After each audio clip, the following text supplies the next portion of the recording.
You stole my heart of gold after my silver soul.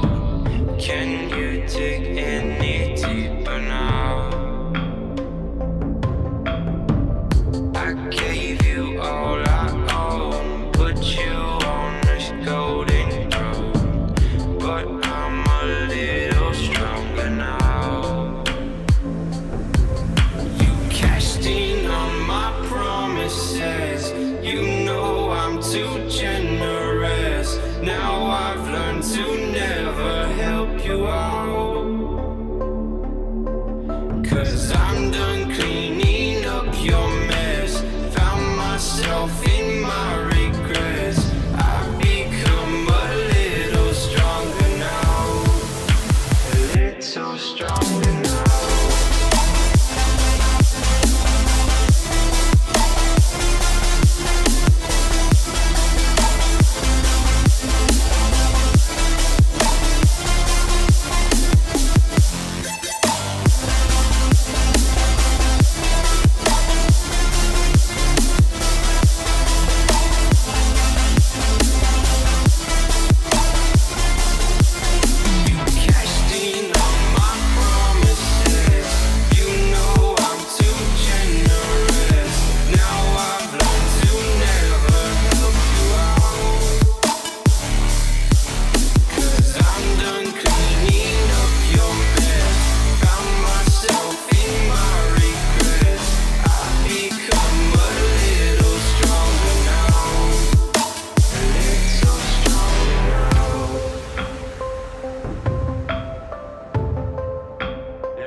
You know I'm too generous.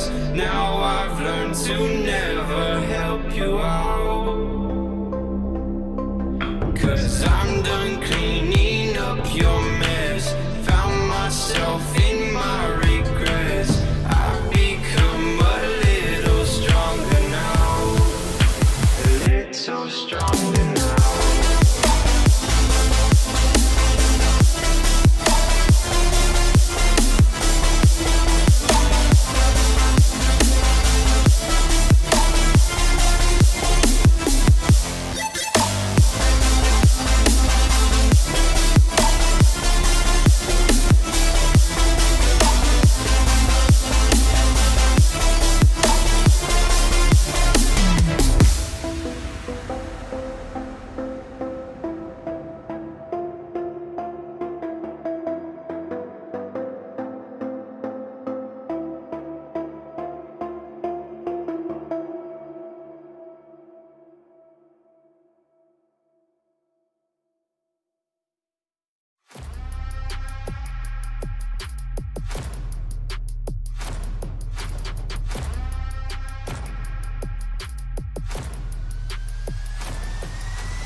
broadcasting on your Tuesday night. This is the last opportunity for the Full Send Racing drivers to see who's making the playoffs. Richmond will become our destination this evening.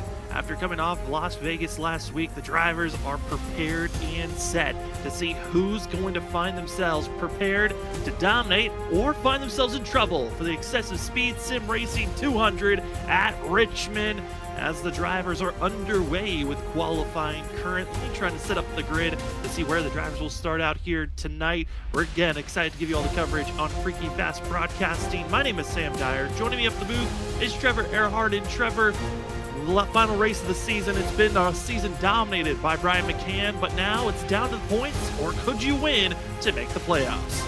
Yep, been dominated by Brian McCann, but you've got a couple drivers looking to make their way into the playoffs tonight here at Richmond. 200 laps, Sam, a long race to try to work your way in. Some guys can point in, other drivers need a win here to get in.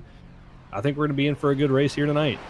We're expecting a good one. Coming into tonight's race, we had 8 drivers that were officially locked in based off of points. Ross Tatum going to be one of the few drivers that all he has to do is just start tonight's race, and he will be locked into the playoffs. We have 3 positions after that are still points eligible to be missing out on the playoffs. That's John Dart, Chris Stitz, Andrew Medlin are going to be the 3 drivers that are in 10th, 11th, and 12th in points.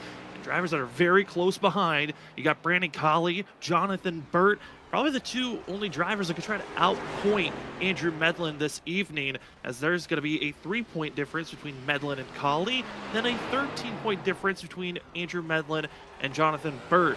But everyone else outside of those 3 drivers, it's practically a win and you're in scenario for looks to be around 10 drivers still eligible for it, but maybe there's only about 3 drivers that we could circle up that say they've got a very strong chance of winning and getting into the playoffs. And Trevor, there certainly are a lot of drivers that we're hoping that maybe Talladega a few weeks ago was going to be that win to get in, but tonight it's all about surviving Richmond. Such a tricky track these drivers got to handle this evening. Yeah, it's a real, interesting track to get around. Really tight corners. Really, the car gets really unbalanced on corner exit. Really easy to lose it out of 2, out of turn number 4, and kind of a single groove racetrack in these Xfinity cars. So a lot of guys going to be around the bottom. Might see the bumper get used tonight. Tempers might flare, but I mean, hey, that's playoff cutoff racing for you. It certainly is, as we're going to have a couple of drivers running here tonight as fill-in drivers. One of those is going to be the 4 on screen, who is going to be Dalton Alexander, filling in for that of usually driving the number 4 of Dan McConnell. Another fill-in driver expected tonight going to be Bill Dart for Doug Pierce, as Doug Pierce no longer going to be racing this season. We do want to have that 39 machine out on track, as currently it's Brandon Colley top of the board with 25 seconds left in qualifying. Alexander's the last driver to try to beat out the time, but that's a very wide exit off exit turn 2.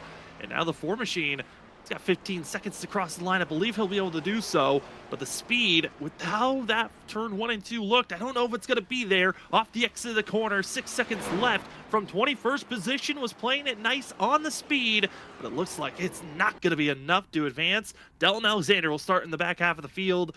That was a pretty quick try, but surprised to see it's the 99 who wants to take the pole here tonight. Again, thank you for joining with us on Freaky Fast Broadcasting for the Full Send Racing Series. It's Season 5, Race 15, the last race of the regular season.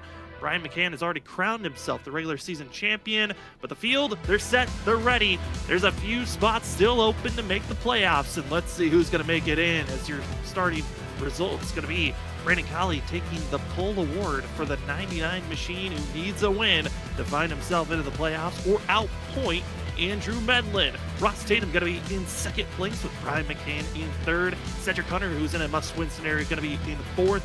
Zach Hall in 5th. Cameron Stark, the most dominant driver here at Richmond, going to be starting in 6th place with Will Bustler in 7th. Tony Brent going to be in 8th. 9th is Chris Stitz. Ken Campbell, last driver to win here at Richmond, starting back in 10th. Christopher Norris will be in 11th with Andrew Medlin in 12th place. Jonathan Burt will start in 13th. John Dart will be 14th with Alex Jones in 15th. Jay Becker will start in 16th with William Duff in 17th. Tyler Thomas will be 18th. Sam Siegel 19th. Ryan Lynch will be in 20th. Dalton Alexander will roll off 21st with Travis Dart in 22nd, and then Cole Sicchetti and Bill Dart will round out our 24 drivers here tonight, Sam.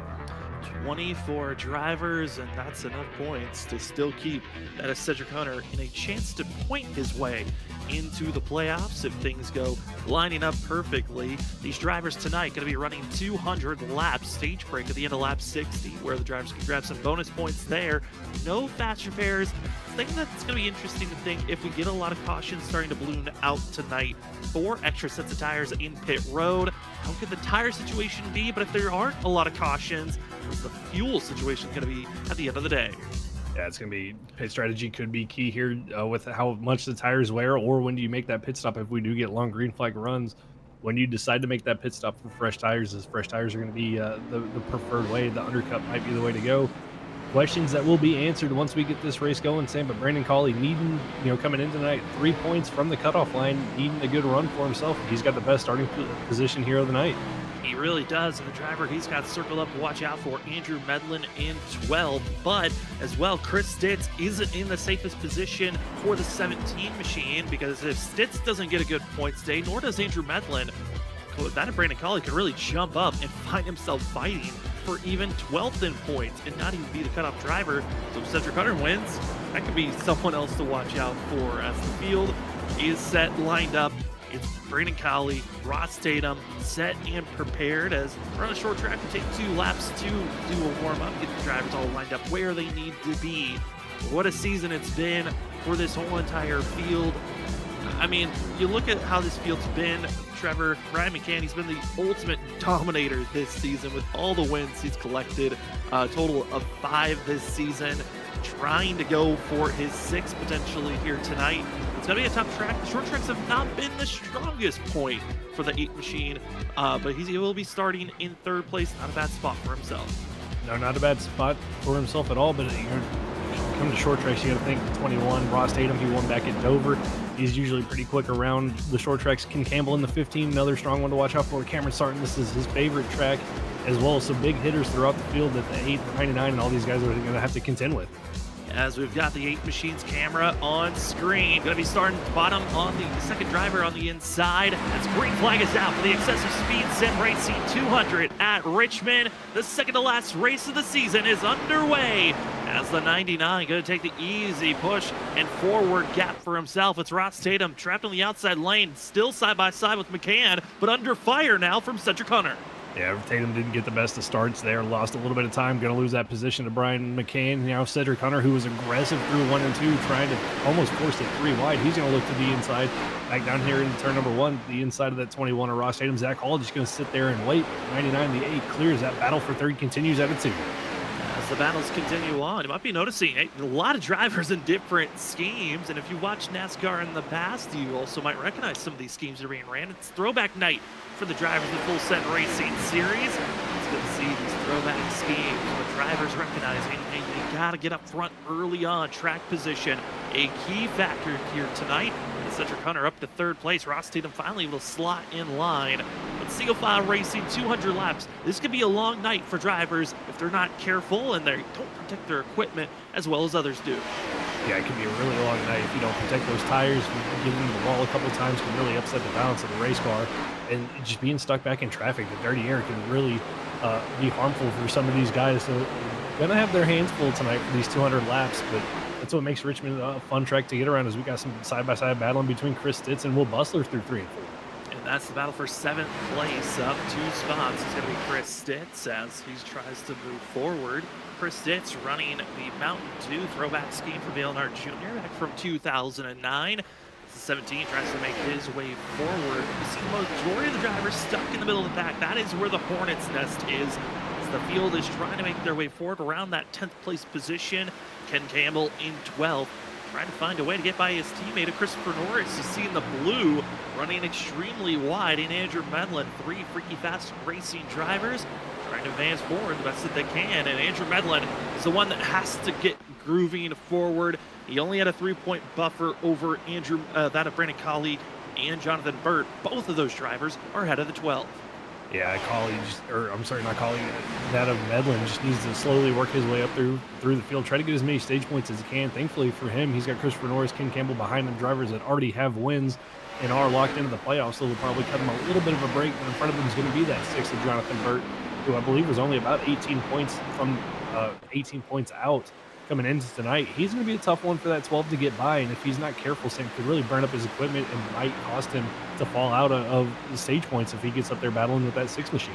Yeah, and Jonathan Burt, driver that this is a great start for himself. Up 4 positions, one of the biggest movers so far to start tonight's race off. The biggest mover is going to be Cole Sacchetti, up 7 positions back at 16th. That's because he did not qualify. So that of the 42 is going to be expected to be one of the biggest movers of the night. We can get through this traffic cleanly. Drivers up front, top 10. It is Jonathan Burt up 4 spots, your biggest mover of that grouping of drivers. As you're seeing our top 2 already with a pretty decent gap, a second and a half ahead of Cedric Hunter. Hunter is really protecting those tires with a 7, and it's starting to irritate as we're right on board with Cameron Sarton, the 3-time winner here at Richmond, the 4 times they've been here in the past. He won season 1 through 3. They wasn't able to show that same pace last season, but this 24 always a threat when you come to his favorite track at Richmond. Yeah, he talked about it last week after the interview at Vegas. He was really looking forward to this, wanted to get a good qualifying run. Qualified up in 6th position, still running in 6th position right here behind Zach Hall and Ross Tatum. I gotta say, Sam, Tatum looks a little bit frustrated with that 7 machine and how he's kind of holding him up here. Kind of wants to get by him, but hasn't laid the bumper to him yet, but hasn't also had an opening to get by that 7 machine.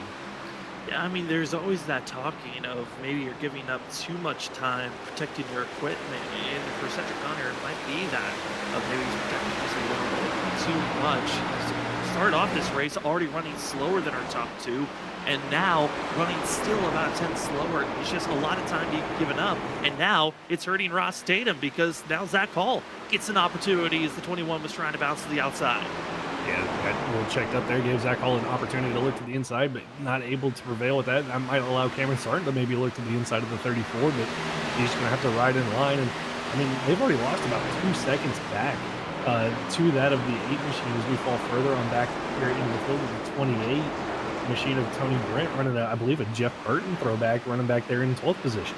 Yeah, there used to be the 99 number. It's always weird when people run their throwback schemes. You're used to a number attached to the scheme, but it's different. It's the 28 of Tony Brent, our Daytona winner, start of the season, who is locked into the playoffs. Excited to see what Brent's going to give to this field. As we fall back now to the 20, that of the 42 of Cole Sacchetti. Big mover already up 9 positions, running his Adam Petty scheme of the Spree scheme back in the day, as he's having fun trying to get through the field in his colorful scheme.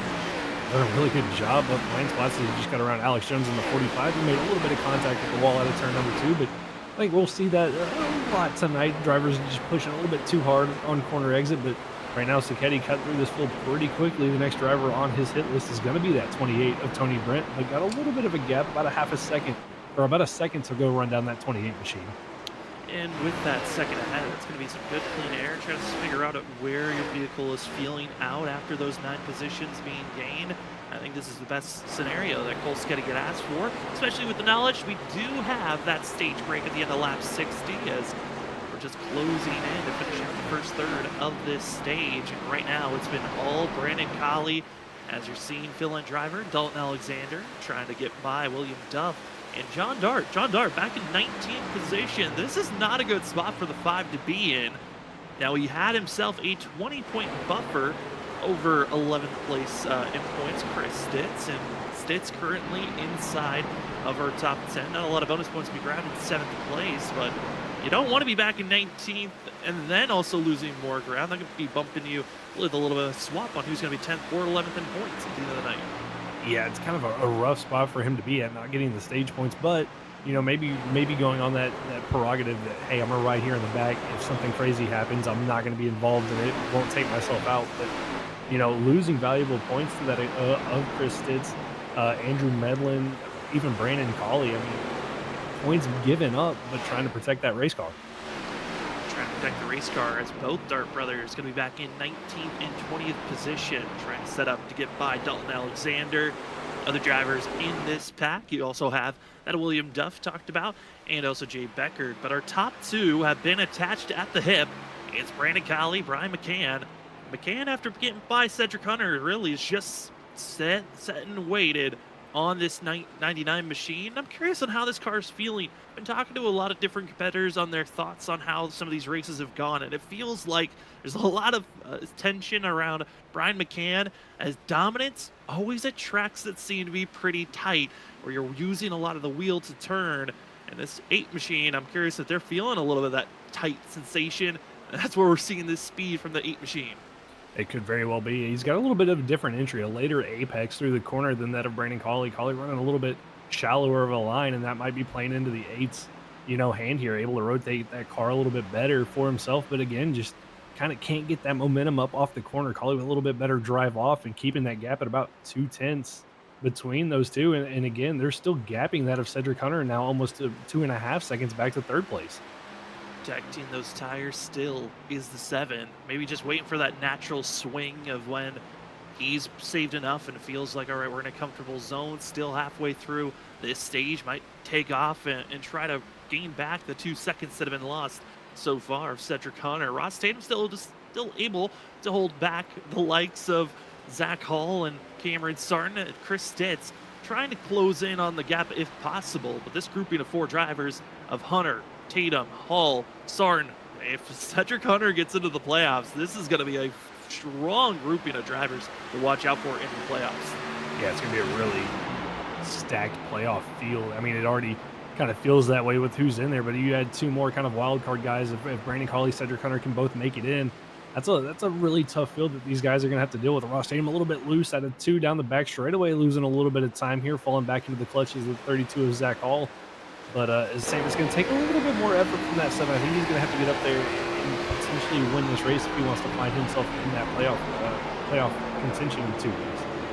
Yeah, in 2 weeks, we will not be having a playoff race starting next week. The reasoning why, we've got Halloween next week, so taking the day off are these drivers in Full Simracing Series. They'll be back in November 7th. The drivers will tackle the Roval for the first race of the playoffs. To finish out the round of 12, heading to Nashville Super Speedway before they take Thanksgiving off, and then the round of 8 begins at Auto Club Bristol before they have the championship race at Kansas. And I gotta say, Trevor, looking at that playoff schedule, it's a good schedule. Zach Hall goes extremely wide, trying that different entry, but the speed is not where he was hoping for. At least enough momentum to hold back for 5th place. Yeah, not sure if he wanted to go up there and try that outside line, or maybe just overdrove the entry to 3, drifted up the racetrack. But you can use that outside line a little bit on newer tires, really kind of pinch the car below you, get that drive off. But I don't think Zach Hall really wanted to be up there this time around, back to the bottom, and trying to run back down the lost time that he gave up there. Yeah, I know I've seen, vehicles, especially Richmond at night. That outside lane can start to click in, get enough rubber up there, but it just doesn't look to be the place you want to be at currently. As a little bit of blinking action for Chris Stitz. It is one of 2-3 times that happens during a race. He's hoping that this is not the one that will take the 17 out of the playoffs, because a bad night with Stitz potentially is still not back. That is, he finally clicks back. Going to be back in 7th place. That was the longest that Stitz has blinked out. That was a huge scare for the 17. I thought maybe he actually was going to be left out here tonight. Yeah, that was a pretty long time to be gone. And typically, when somebody's gone that long, you think the worst. And thankfully for Stitz, the internet kind of stabilized for himself back there in 7th place. But Sam, right here for that of 10th. I mean, this is the last point. Stage bonus point here in Andrew Medlin, under fire from his teammates, and that 12 machine really looking like it's struggling here. And then the 42 of Cole Sacchetti not too far. He's joined this train of drivers as well. Up 10 spots, about to make it up 11 is Cole Sacchetti in the 42, trying his chance to attack the 3 freaking fast racing drivers as he's gotten by most of Texas speed. And also following behind Tony Brent, going to be following this 42. That's not a bad call for Brent. Follow one of the fastest drivers in the league. And Cole Sacchetti was gone for majority of the season. The 42, always a strong contender at these short tracks, especially here at Richmond. He knows where the speed can be found. And another driver that I know can be quick is Christopher Norris. curious if he's just settling in, playing a little bit of gunner action, trying to help out Medlin. Yeah, it kind of feels that way that Medlin or that Norris and Campbell kind of playing rear gunner here for the 12 of Andrew Medlin. And right there, Cole Sketty almost got into the side of the 38 of Norris. He was really slow on the exit of turn number 2. But I mean, we saw that last season with Ken Campbell trying to do the same thing for Andrew Medlin, and it always ended up with one or both of them being involved in an incident. And here tonight, really easy to have that same issue we almost saw at that previous lap. But, I mean, you also got to look at the fact that the teammates, you got Zach Hall, who's already locked in, Christopher Norris and Ken Campbell already locked in. They're trying to get the 4th Freaky Fast Racing driver into the playoffs, if possible. As we drop back to the fight for 21st position, Ryan Lynch, Sam Siegel having their fight between one another, and as well, Bill Dart able to get by Alex Jones. Jones has been struggling, the 45, not comfortable here at Richmond. He's had a couple of, it looks like, tires just not at the spot that you like him to be, a little bit too tight. That allows Bill Dart to move up to 23rd and now trying to attack Sam Siegel in this 55 machine. Yeah, try to get there up to Sam Siegel, running the bottom. Siegel about half the groove off. Alex Jones falling back 9 spots from where he started, so really struggling as Ryan Lynch kind of driven away from these guys trying to run down the 11 of Tyler Thomas. But Siegel, Bill Dart still battling here out of turn number 2. Just Bill not quite close enough to maybe get underneath, and both of them with a little bit of wiggle attitude. And as we move up, battling that's going on in 15th, 16th position. That's actually the battle for 17th, excuse me. That's Travis Dart, Jay Beckert almost getting into one another as the 26 able to move up to 17th place. John Dart be trying to take that spot away, and it looked to be, the way we're starting to see drivers making the swing. We are now past the halfway point of the stage break at the end of lap 60. Those drivers that were saving their tires, looks like they're now on the march to try to move forward, as that Travis Dart now aiming for Dalton Alexander for a pass to get up to that of 16th place. Both Dart brothers locked in a battle here side by side. You've got Travis trying to get by Dalton Alexander. You've got John trying to get by Jay Becker. Looks like Travis going to get that pass done through 3 and 4. John Dart still stuck side by side with the 10 coming out of 4, and that battle is going to continue, Sam, across the start-finish line. Continues forward in the 5 machine. This track position is key for himself. Wants to at least stay inside the top 15.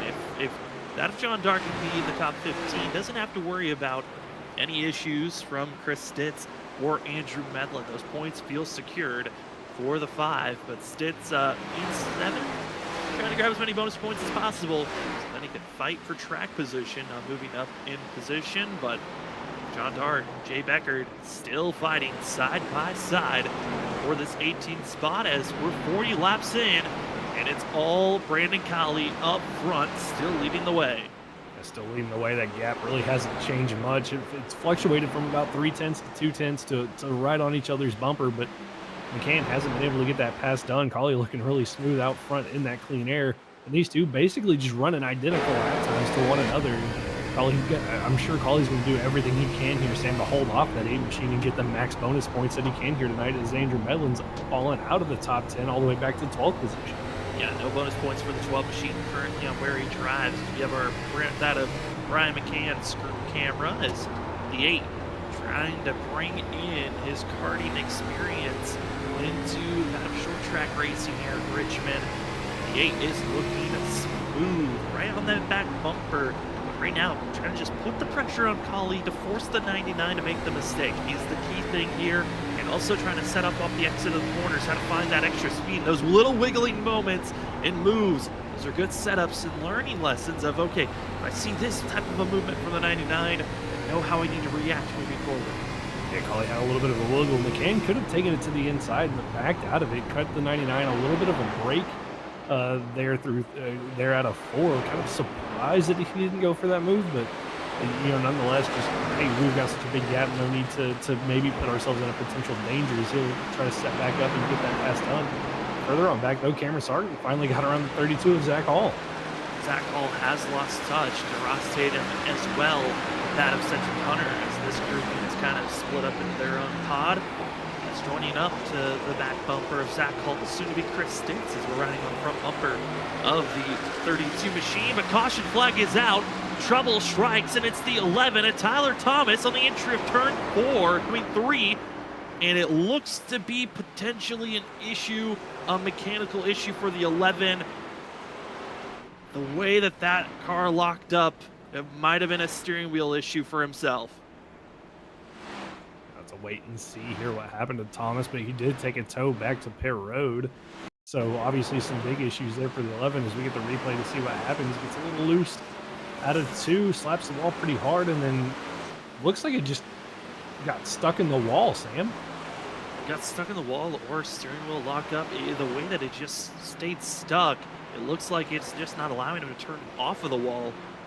Yeah, he tries to move and he's stuck in the wall and then had to take the tow. And for Tyler Thomas, he was trying so hard to get that car unstuck. That is a difficult position for the 11 machine to be. Luckily, he didn't blow the engine while being stuck on the wall, but taking the tow is going to force him to be multiple laps down as well as bringing out our first caution of the day. And this is when things can get interesting because you got half the field deciding to stay out, the other half coming into pit road to get tires, and the strategy calls are being placed. Those bonus points are crucial, and here we go, Trevor, the first gamble of the night. Yeah, first gamble of the night. Old tires, new tires. You're gonna have a 20-lap shootout, or about a 18-lap shootout to the stage break here, Sam. And interesting call. I feel like the new tires are gonna get by these older tires, but you just got to be careful doing so with the closing distance in speed that these guys are gonna have. Well, here is your scenario of drivers that stayed out and those that didn't. Top 11 drivers that are out on track right now, being led by Cameron Sarton, decided to stay out. Coming into pit road, same the amount of drivers that stayed out, just drove through was Travis Dart in the 26. First driver to take some tires was going to be Brandon Colley in 13th place, with Brian McCann, Cedric Hunter, Ross Tatum, Will Bustler, with Chris Stitz in 18th. One driver did take 2 tires. That was Dalton Alexander back in 20th position. Curious on what knowledge he's going to learn from that gamble, but going to be starting on the back in 20th. How are these front runners taking the advantage for this run for Cameron Sarton? I love this decision for the 24 because track position known to be very key.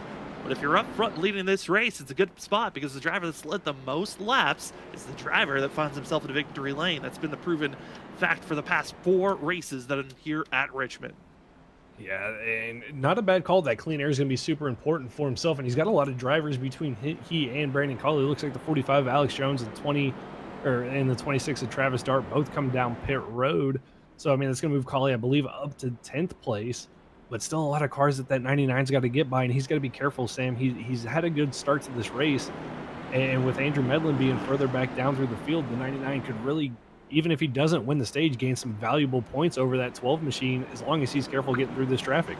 And that's that key word that you just said, be careful. The first 4 drivers you have to get by are drivers that have been outside of the top 15 all night long, and they have been running around that of about 2 to 3 tenths slower than what you are running lap after lap. So you have to be careful if you're the 99, because on this restart, you're most likely going to be a full about half a second, if not a full second faster than the drivers in front of you. And it is going to be an 11-lap dash to see who's going to be inside of our top 10 to get some bonus points. Cameron Sarton, Zach Hall, Cole Sacchetti, Christopher Norris. They're taking the gamble, the advantage of staying out, but will the old tires be able to defend the 49-lap fresher tires the drivers behind are dealing with? It's about to be chaotic. And Trevor, I don't know if they're going to be able to survive this restart, because usually when you come to Richmond, when you have a caution, it usually breeds another one as the pace car pulls off. The excessive speed Simracing 200 at Richmond into the Geico restart zone, and we are green with the 24 already 2, almost 3 car lengths ahead of the whole entire field. Yeah, Cameron got a great start there. Cole Sacchetti's going to slot his way up into second with that of the 32 of Zach Hall trying to fight for him. Brandon Colley already forced it almost 3 wide with Cedric Hunter as they get around the 55 of Sam Siegel, the 3 of Ryan Lynch. They're 3 almost 4 wide. 4 wide, almost 5 wide as their Sam Siegel drops all the way back. The old tire's not feeling comfortable. Still 4 wide. They keep it straight for now as the 55 drops back. Brandon Colley's up to 6th. Leading the way is still Sarton, and Sarton needed that restart as the drivers are moving forward quickly. Brandon Colley is already at 4 positions from the restart. He's going to be also having being attached. That is Cedric Hunter. Brian McCann. McCann is falling back. Hunter is deciding to stay low with Collie. They're trying to work the inside groove, but Brian McCann's stuck on the outside. Which lane will move faster? You'd expect the inside lane to be the more preferred, as the whole entire middle portion of the field is scattering on old tires versus new. As Collie will force the issue to go 3 wide, he'll stay in line with that of Cole Sacchetti. Sacchetti in that colorful machine. He's got to be, and he stacks up, and they're scattering and wrecking as the field gets around in the outside lane of McCann, able to slot his way past all the madness. Just got checked up there. Cole Sacchetti got checked up. Collie tried to check up, and I think he got run over from behind by the 7 of Cedric Hunter. Spins everybody around, and Andrew Medlin survives the chaos, and he's going to gain a couple positions out of this, Sam. And new tires versus old tires, that's what you get. And I don't think this caution will be the stage break. I think we'll have another restart and a chance at this. I believe we're expecting a 3, maybe a 4-lap shootout as we ride on the back bumper of Sacchetti.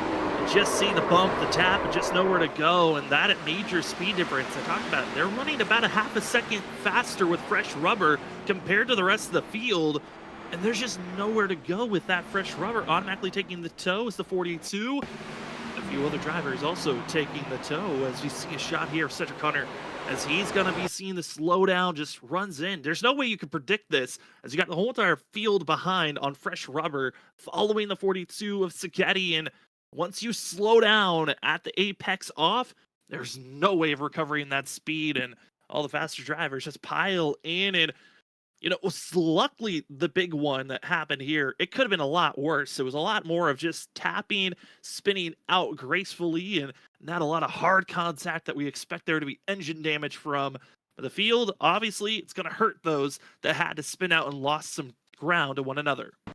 Yeah, it's going to cost them some track position. Thankfully for Brandon Collie, though, only lost, I believe, that one spot to Brian McCann. He's able to recover up there and restart behind that 8 machine. So not too terribly bad for himself. Going to have a little bit of front and rear bumper damage, but I mean, that's just kind of that accordion effect there with the 42 being slow on those old tires. That's what you get. Thankfully, no major damage for anybody, but Cole Sacchetti having to take the tow is going to put him at least a couple of laps down as he gets that sorted out. But we're going to stack it up, Sam, try it again, and this is going to be an even shorter shootout, and we could see even more aggression. Yeah, update on Cole Sacchetti, currently 3 laps down, going to be most likely 4 laps down when we get back to green flag action. Tyler Thomas, under our first caution flag, is back on track, but is 4 laps down for the 11 machine, as he was in pit road for over 3 minutes. But drivers up front still yet to come into pit road, shockingly. Ryan Lynch isn't deciding to pit this go around, nor is William Duff. You'd think, hey, if you're going to pit now, you might grab a couple of extra positions and have a slight tire advantage for the drivers later on in the race, but they're going to stick to their guns, stay out. They want a slightly bigger advantage on the tire difference once the stage yellow comes out. I mean, they could have pit, and you think about it, could have pit, flipped the stage, pit here, kind of conserve the tires for this short little run, and then had that track position once everybody else makes their pit stop. So interesting call from those guys not to come in to pit road here and get those fresh tires, but maybe thinking, hey, I want that extra set in case something happens late in this race. You never know when that extra set of tires could come in handy. Extra set, just a few extra laps of fresher rubber compared to those that pitted under our first yellow 10 laps ago. And you're looking for any slight advantage. You'd think maybe track position would be more important than that, but obviously the field thinking otherwise, as this will be the last restart before the stage is done. So the drivers recognize every position counts. Top 10 drivers getting bonus points. And right now, the only drivers inside of our top 10 on old tires compared to new, it's our top 4. Sarton, Hall, Norris, Campbell. Can they hold off McCann, Collie, Stitz, Bustler, Medlin, or Burt as we're into the backstretch? Back to get ourselves back to green flag racing. You are watching the Full Send Racing Series, the last race of the regular season. Who's making the playoffs? Only 12 drivers make it in. Currently, we've got that 9 drivers already locked into the playoffs, into the restart zone. We are green. Sarton, Norris, great launch for themselves. And McCann, he's just got 1 driver to get by at this current moment. Yeah, just got to get by Zach Hall. Collie already going to go 3 wide. Ken Campbell moves up out of the way, but he's going to lose the spot to the one of Bustler, but pinches Bustler down. Going to try to hold off that one. Medlin thinking about sending it 3 wide. He's going to send it 3 wide to the inside of the one of Will Bustler. Collie around the outside, going to try to get to Zach Hall. McCann already up to second. Make that pass done and dusted, and he's going to look for the lead. Looking for every advantage. 2 laps to go before this stage is over. Top 10 positions, top 10 get bonus points. And Zach Hall trying to hold and defend the best that he can. He's got his teammate Andrew Medlin, though, going to force it 3 wide. The 12 needs these positions. Zach Hall's going to try to give the spacing, moves up, gets a little bit of contact as Medlin. Not a great launch for the 12 machine, but with Brian McCann taking the white flag for this stage, the 8 looks good. And Cameron Sard, big kudos to the 24, able to hold on for second place as long as he has. The rest of the field still scattering on who's going to be getting the positions what that they can grab. Sart as well as Norris still in the top 5. Incredible hold back for themselves as Brian McCann exit out of turn number 4. That will be the stage. And the field giving us a show here late with 10 laps to go. We got 2 different late restarts. And Trevor, I think we got a feeling that might not be over just yet on some of this chaos. It might not be over. I think that's going to make that points battle between that 99 and that 12 really tight. Looking at it, 9 points to Brandon Cawley, 6 points to, I believe, that of Andrew Medlin. 6 points to Medlin. I think that ties them, Sam, going into the second half of this race. It would tie them on points on who would be 12th to 13th in points. Stitz is also in a precarious spot. And for John Dart, that 5 machine did not get any bonus points. So closing in every advantage that they can. And for the field, we will step aside as the stage is over. We got no more stage racing after this. The field is about to come into pit road to get service done, but when we come back, we're going to give you the rest of the green flag racing for the Full Send Racing Series for the Excessive Speed Sim Racing 200 at Richmond. We'll be back just right after this.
They're 5 wide behind the pit. Oh my, the 5 wide here. This ain't gonna work. They make it last. Bumping and banging to the end. They're beating banging for the lead. Sora still with the shot here. Coming off a 4. That's it. It's Bottom line, here it comes. Oh no, Carter gets wrecked. It's gonna be that Nick Crawford. The 74 gets through somehow, and they just completely demolish one another. Trinity diving down low, drifting up, trying to be the stealer. Here he comes, Cedric Hunter. He does it. He steals it. But he somehow drove it into the corner to wreck him. Oh, they wrecked. They wrecked each other. The top two bounced into one another. Just too much of side drifting off of, and they got to be careful. Oh no, and the 4 demolishes into 28.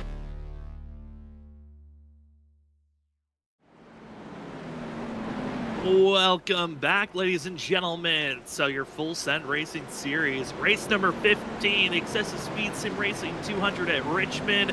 Well, the stage is over. Brian McCann, the stage winner, going to be leading the charge as we've got our top 8 drivers decided not to come into pit road. They're on older tires, but can the old tires hold back the speed? That's all the way back in 8th place, being led by Cameron Sarton. McCann's running well, but the rest of the field is going to be staying side by side, battling for seconds like contact. Jay Becker and the rest of the field stacks up. They're going to be 2 wide, 3 wide, and holding on as McCann just pulls away. They stay 3 wide with Will Bustler stuck in the middle. Alex Jones going to be on the outside as they squeeze to the outside wall. They somehow keep it straight. I don't know how they all kept that straight, Sam. I mean, Bustler was all crossed up out of 2, but everybody scatters, everybody hangs on to it. And this is exactly what the aid of McCann needed on those older tires, kind of get that gap back to the fresh tires, which is led by the 24 of Cameron Sarton. He's now to the inside of Will Bustler through 3 and 4. You see John Dart there on the outside trying to make a pass on 28 of Tony Brent, and Phil just stacked on top of one another all the way to the back. I mean, they were starting to single file out, but that big slide that forced everyone to accordion back up to one another, this is not giving space to those that have got the fresh rubber on places that they want to go. And Cameron Sarton's got to be careful that he doesn't do a similar thing that we saw before with seeing Brandon Colley run into Sacchetti. This go around, you've got Sarton trying to make sure he doesn't run over Tony Brent on the entry of these corners as they're sliding back and forth, trying to pick the lane that they feel the most comfortable in. And when you got fresh rubber, it's so difficult not just to send it to the outside and trust your grip, trust to get back into the throttle. But Sarton is, you can just visibly see, he just is trying to pick the right lane and knows he needs to get by these drivers quickly because McCann is just pulling away each and every lap. Yeah, McCann already out to that of almost a 1.5 second lead over the 10 of Jay Becker. Looks like the 5 of John Dart able to get around the 28 of Tony Brent. Cameron Sarton going to try to follow him on the outside. Chris Stitz as well going to go to the outside of that 28 machine, who really kind of struggling on older tires. Cameron Sarton can dive it down to the bottom of John Dart, not wasting any time getting that pass done. Is Stitz going to follow him through? Here comes the 6 of Jonathan Burt as well on the outside line trying to follow these guys. Jonathan Burt, driver that is trying his best to find any way to make the playoffs, and with the stage kind of lined up with drivers, it's a lot more of not impossible, but very. Oh no, Jay Becker contacts Sarton into the rest of the field and let the chaos reign as more drivers spin out. And just like that, exit of 4, just a bad bump. Instead of talking about impossibilities and possibilities, well, there's our 4th caution of the day, strung out here on lap 73. Another case of old tires versus new tires and just a bad bump since the 10 spinning, and could have been catastrophic for some of our drivers looking to make their way in. Looks like Jonathan Burt got through. Andrew Medlin gets through that as well. Get a replay here and look at what happened going into turn number 3. And just looks so similar of just you've got the closing rate of new tires versus old, and also just raw speed. Jay Becker was someone that was running back outside of the top 15 for the start of the race, and now going to be caught up as he gets sent back up into the field. Stitz gets clipped, but it's that contact going into the 26. That probably was the hardest lick of the wreck. And luckily, Travis Dart did not send it back down into the inside, into the rest of the field, because that would have been disastrous for everyone else. As Colley's getting on the brakes, getting through, and surviving. As our first driver with required damage going to be the 10 machine of Jay Beckard, who has to pull it into pit road and hope that the damage isn't as bad as everyone else has seen it to be. Yeah, just tough break for Jay Becker, trying that oddball strategy on those older tires. Just that closing rate, just too much for some of these guys out there tonight, and kind of an uncharacteristic mistake from Cameron Sarton to get up into somebody like that. But I mean, Sam, that's what happens with that closing rate, and things happen. But big winners out of that. Jonathan Burt now up to 3rd, Andrew Medlin up to 4th after he was struggling before we got that caution before the stage break. Yeah, I mean, a huge gain on positioning for themselves, and they're going to take that advantage. But with the 4th caution being out, we're not even at halfway, and cautions are a known thing to happen at Richmond. There have been races where It's been less than 3 cautions that have come out of Richmond race. Like season 1, there were 3. Season 3, there were only 2. But last season, there were 6 cautions. Season 2, there were 9. Just short track racing in general, you know that there's the chance of races like this to happen where, especially due to the fact that it's the last race of the regular season, there's so much on the line. These drivers running for more than just a good points day. They're running for their lives to run for a championship. Hey, you got drivers out there racing for the win to get in. You got drivers racing just to get points to stay in. Other drivers that already have wins that just want to continue building momentum into the playoffs. It's just such a mixture out there, and that's what makes these cutoff races so exciting to watch and be a part of. And especially when you add in the short track element to it, Sam, it just makes this, all the more entertaining. I mean, it's always fun when you come to Richmond. You never know what you're going to find, if it's going to be a clean race that goes all the way through, or if it's going to be a little bit more dramatic on damage that drivers grab. Now, under our stage caution, drivers were able to stay in pit road for a little bit longer than what we've seen before. We didn't really get to touch on it that much, but Cedric Hunter, as well as Brandon Colley, both staying in for extended time, losing a lot of track position that they once had. I'm curious on how much that's going to influence them, because the 99 is all the way back in 11th when he could have been fighting with the drivers that were up there now in 3rd and 4th place. Yeah, I mean, had he not got that damage fixed, it would have been right up there with where Cameron Sarton was, which was that battle for 2nd. Ahead of the 12 of Andrew Medlin, who he's really racing against here tonight, but instead electing to get all that damage fixed from the stack up that caused our 2nd caution of the night. Not a terrible call to get all that damage fixed, Sam, but the loss of track position, I think, is just going to be tough to recover for that 99. We know he's got the speed, and we know the 12 is struggling here a little bit, but still having to overcome all that track position could be tough for this 99 machine. Could be so, and as well with other drivers deeper in the field, they're hoping that maybe the damage repair isn't, or the damage they've collected isn't that bad. As Cameron Sarton got his damage repair, he's starting to look back in 19th position, but Brian McCann, old tires, he's going to be starting in 1st place. John Dark going to be 2nd. Fresher tires going to be in 3rd and 4th. Here we go as the pace car pulls into pit road. The excessive speed Simracing 200 is back underway. Brian McCann going to be having the lead position. John Dart in 2nd as Jonathan Burt trying to figure out a way to slot himself into 3rd place, but he'll stay side by side. Other drivers are going to be 3 wide further back in the field, but Brian McCann comfortable and pulling away. Comfortable pulling away. John Dart settles into 2nd. That of Jonathan Burt going to get it 3rd in front of the 12 of Andrew Medlin. Tony Brent's going to settle into 4th in the field, kind of settling out Zach Hall, Christopher Norris. So they're going to be side by side for themselves back there in 8th and 9th. Brandon Colley just kind of sitting there waiting to see if he can get by. Zach Hall looks like he's struggling a little bit as he goes high, and here comes William Duff to the inside. We've seen that showing back in the stage for Zach Hall. A little bit of moments of just going slightly too wide, searching for speed, but most likely there just a little bit too much getting through the gears as these drivers are now at full song, 81 laps in. Brian McCann leading the charge as he's almost half a second ahead of John Dart. Right on board, Christopher Norris looking back at Brandon Colley. There's a driver hard into the wall. Bill Dart, he's going to be the 39. And went for a wild ride off the exit of turn 2. You saw the driver just dart from the outside to the inside wall, and in an instant, there's our 5th caution of the day. Yeah, it started in turn number 1, got loose getting into the corner. I think he might have got a little bit of help off corner exit. As we take a look back here at the replay, you see him coming out of 2 there. Not quite sure who that was that is inside. Might have been Will Bustler, who just gets into the back of the 39. And sends him spinning to the inside wall there in hard contact for Bill Dart. As we take another look at it, you see the drift on entry, just a little bit too much speed, and that loss of grip. Mabel's the one to get down low, bad tap, and there goes Bill Dart, hard impact into the inside wall, and that will send the 39 machine to pit road with required damage. And that is a hard lick for the fill-in driver for Doug Pierce, who's not able to finish out the season. We hope Doug Pierce is doing well as he had to step away for physical reasons. But Jay Beckert, who was involved with our 4th caution today, has already called it a night.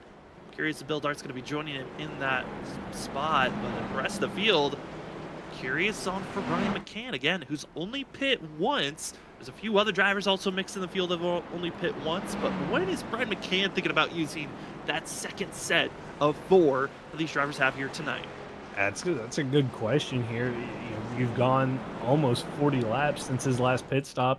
Now, granted, you've had a couple of cautions since then, but I would think if we get another 10 laps or so, get a caution, you might see that 8 car come down pit road. And the question be when he does pit, which drivers decide to stay out? Does everybody come with him? And what the strategy call is going to be for this 8 machine? They can go on fuel a little over 100 laps, so that they should be good on fuel, but it's going to be the tires, and when you elect to take those tires, it's going to be the big call here tonight. And when you're saving an extra set compared to the rest of the field that still have 2 sets to work with, you've got to figure out that right timing to use it. Otherwise, you might spend a whole entire race without ever using that extra set and not even having that advantage fully utilized. But for the early going of this run, not a bad place to be. The 8 has been getting for fantastic restarts. The back of the field really has been doing a great job for the 8 to hold back everybody here. So it's not a terrible place to be for Brian McCann. As tonight's race, we do want to give a shout out to some amazing sponsors that help out in the series. That being ButtKicker. Feel what you've been missing. Go get your gamer to ButtKicker. Instead of just hearing the sounds, why not feel the sounds? Get more immersed into your either video game or video or movie you're watching with ButtKicker. Feel what you've been missing. For some people, they can attach their ButtKicker to their seat. Some might want to attach it to a racing rig, and that's when you go to your destination of Next Level Racing. Level up your racing today with getting yourself a racing rig. Feel like you're actually in the car with the advanced builds from Next Level Racing, or go with a little bit of a budgeter item that allows you to, with the same comfort of racing, maybe in a cheaper budgeted way. Next Level Racing, thank you so much for being with us here in the Full Send Racing series. Also a great sponsor. Go on over to Etsy and check out Gersim Studios for your button box to give you the buttons that can enable you to find ways to either change out your setups or be the best admin out in iRacing. Thank you to Gersim Studios again. Check them out on Instagram, Facebook, and Etsy. Last sponsor we want to shout out before we go green. It's the On the Throttle podcast, talking about real life racing. We'll check out the On the Throttle podcast. They upload on Mondays, letting you know exactly what happened on Sundays for racing action. Go check out on Spotify and other podcast platforms. Well, we're back to Green Flag Racing, the excessive speed sim racing 200 in McCann. He is just figuring out these restarts. The 8 is gone again. The perks of being the leader on the restarts, you get to choose when you go in the box. Again, a great jump for himself. Going to be Burt side by side with Medlin, though, for third. Medlin with a little bit better of a launch out of 2. He's going to try to hold it side by side with the 6 machine down through 3 and 4, but might have to give that up. Tries to pinch the 6 down, but he's going to have to give that position up and fall in front of the 28.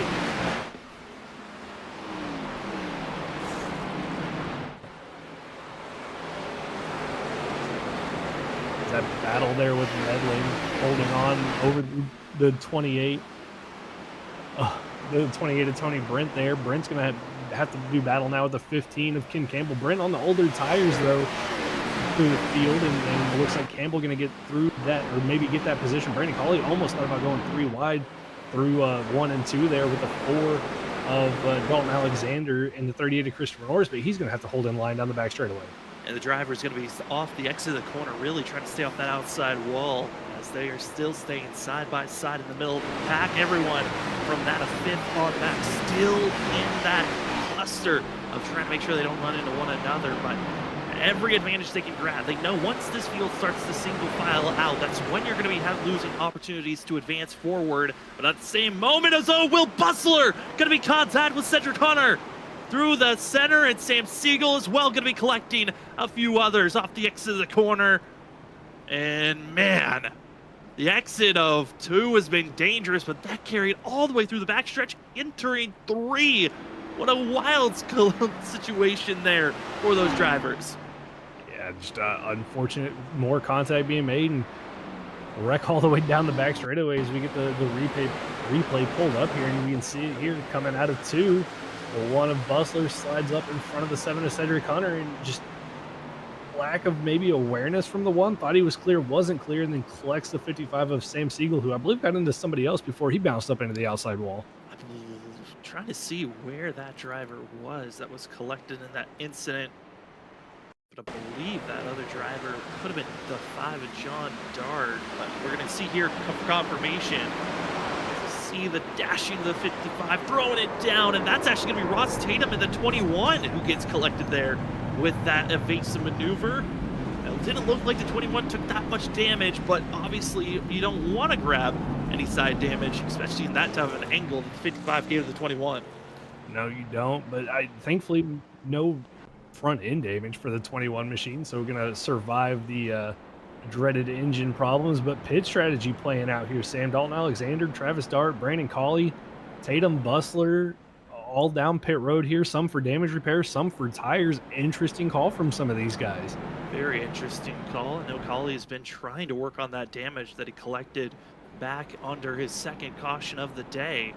And the 99 trying to get those repairs done as the field is getting themselves set up and prepared for this restart. McCann still in a comfortable zone. Look at the drivers on fresh tires. They're trying to move their way forward. I think 9th and 10th place. That is Alex Jones and Cameron Sarton. Those are two drivers I think I've got circled up. Watching the way that they're going to try to move forward, as they've got 18-lap old tires compared to 30-plus old tires for everyone else in front of them. And then as well, like we noted on Dalton Alexander, Brandon Cawley, Ross Tatum, what speed will these drivers have? We know for Cawley, he's used another set. I'm trying to go back and think. I think this is either his second or third set the 99 has used. It's kind of shocking to think that we're not even halfway. The 99 could be in a tire situation for the second half of this race. Yeah, I'm going back through his pit stops. It looks like, I believe that's only going to be his second set of tires used. It looks like when he came in under caution and got all the damage repaired, didn't take a set of tires, so still could have 2 sets left, but putting him at a little bit of a disadvantage on tires, and again at the back of the field, you know, in traffic. Yeah, I mean, you don't want to be stuck in traffic. We've seen it turns into a wall unless you have a 30-lap advantage on your tires and can easily kind of breeze your way through. Got to be a little bit dangerous on the maneuvers you want to take to successfully move forward, but it seems like all these drivers in a spot where they feel the most comfortable, as Brian McCann's still leading the way for the 8 machine. I mean, McCann, I don't think Trevor could talk highly enough for this rookie. Coming into the season, we knew he was going to be strong after the clash. I mean, he was up there challenging with Cameron Sarton, the 2-time champ, back in season 1 and 2. But the start of 5th season, McCann showed out immediately. He was someone to be, you know, watch out. He's a threat. Won the second race at Chicagoland, then won at Michigan. And he has just been periodically, every other race, it seems like it's the 8 who's in victory lane. Yeah, I mean, it certainly feels that way. Every other race, every couple of races, that 8 machine finds his way into victory lane and, you know, plays the strategy right, runs the races to, you know, at his pace, and again, finds himself up front. Been getting great restarts and getting clear of the field, and just needs to keep doing that throughout the course of the night. As the base car pulls into pit road, hey, let's try something new as we're about to hit the halfway zone. We're back to green flag racing, and let's crank it up here tonight. Get a sense of what these cars are feeling short track racing style at the drivers of the Full Send Racing Series. McCann off the exit of 2, and here goes the rest of the field.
are back, ladies and gentlemen, from the Crank It Up. Drivers are trying to move on to catch up to the Brian McCann.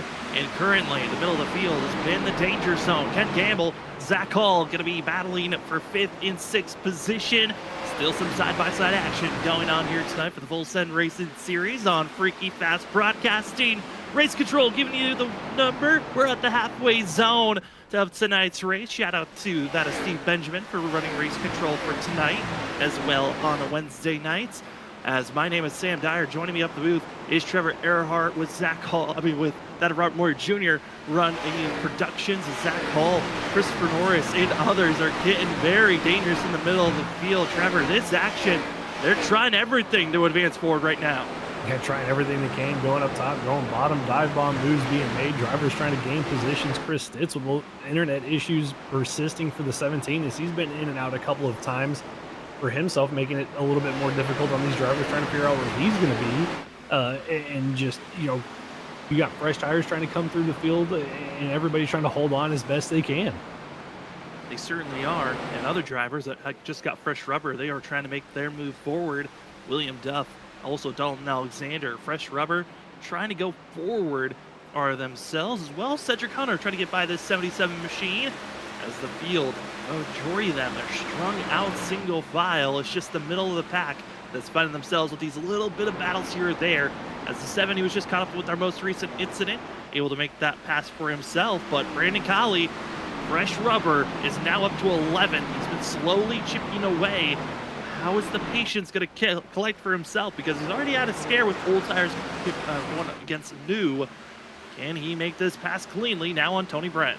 Yeah, the question there is almost a little bit of contact made between those two as Colley tries to find a way around this 28, going to go for the crossover move out of 2, and that's what you got to be careful about, that difference in tires. Still not able to make that pass in 28, going to cover him off, throw the block through 3 and 4, and this could be where we see another issue, Sam. I mean, there's little small incidences, and maybe Brent didn't like the fact of the slight contact on the entry turn 1, fighting back with a quick block on the entry turn 3.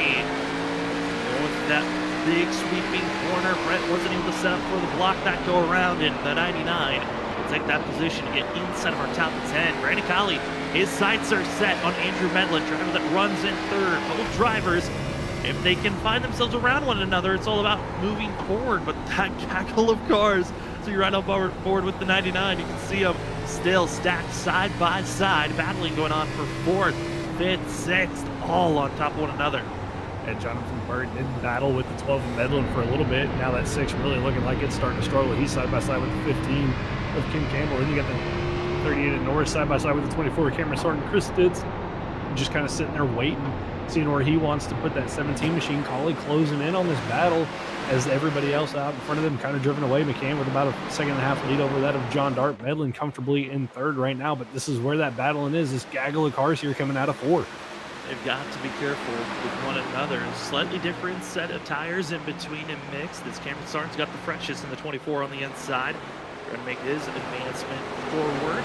Then the next newest would be Chris Stitz. And then Brandon Colley, who's got the freshest of tires, closing in on this pack. And all fresh tires going to be on the inside, expecting them to advance forward and put Christopher Norris and Jonathan Burt on the conveyor belt to go backwards as the field is finding themselves with finding just that of 90 laps to go here tonight. Yeah, still a long way to go in this race. A pit stop to be made. And if you're these guys on these newer tires like a Brandon Colley, Dalton Alexander, these guys that came in under that last caution, you need to be patient here with these new tires. Don't wear them out too much. And you can work your way through the field. As the 6 of Jonathan Burt really struggling on that outside line. He's going to hold up the 38 of Norris, who gives him a little bit of a bump through the middle of 1 and 2 and get to the inside of that 6 machine. Inside of Jonathan Burt is Christopher Norris going to take that pass and move forward in the 38, running a Casey Kane throwback scheme that Kane ran when he was in the 5 machine for Hendrick Motorsports, and Norris now going to be up to 9th place for himself. Other drivers making moves. Zach Hall is now advanced into 2nd place after being by John Dart.